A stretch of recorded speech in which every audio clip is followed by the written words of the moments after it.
За сайн байцгаана уу. За нэг банкны хүний талаар нэг жоохон мэдээлэл оруулах гэж байна.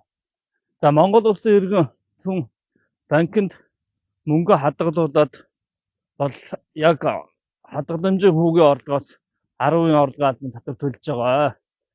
За тэгэхээр өнөөдөр хүүгийн орлогоос одоо хүүхний орлогын албан татвар суутгуул төлдөггүй хүмүүс бас Монгол улсад байна. За тэгэхээр нөгөө хүмүүс өөрөө энийг мэдэхгүй байх юм бол банк нь нөгөө нэг хадгаламж нь бодогдонгууд нь нөгөөх нь суутгаж аваад тэгээ улс руу төлөвлөж байгаа байхгүй юу.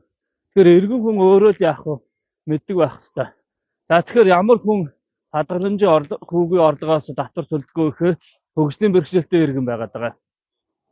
Хөгжлийн бэрхшээлтэй иргэн маань өөрөө банкн дээр очихдоо өөрөө очиж хэлэхгүй бол цаанаас нь таныг хадгаламжтай нээлгээд ингээ хадгаламжаа хийж явах чинь хөгжлийн бэрхшээлтэй үгүй юу гэж тэр банк ч асуухгүй шүү дээ. Тэгэхээр өөрөө очихдоо нөгөө хөгжлийн бэрхшээлтэй иргэнийхээ баримтын эхний нүрийг нөгөө канандаж аваад за тэгээд нэг бичгийн цаасан дээр нөгөө банкнда гараар хүсэлтээ бичээд өгч чинь. За тэгэнгუთ таныг яах вэ? Цаашаа тэмдэглэж аваад нөгөө хадгаламжийн хүү бодогдохоос чинь энэ хүүгийн орлогоос нь татвар авахгүй байхгүй юу? За зарим банкуд ч салбар дээр шийдээд өгч чинь, зарим банкуд нь болохоор төв дээр очиж шийдэрэй гэсэн байх шүү. За юу.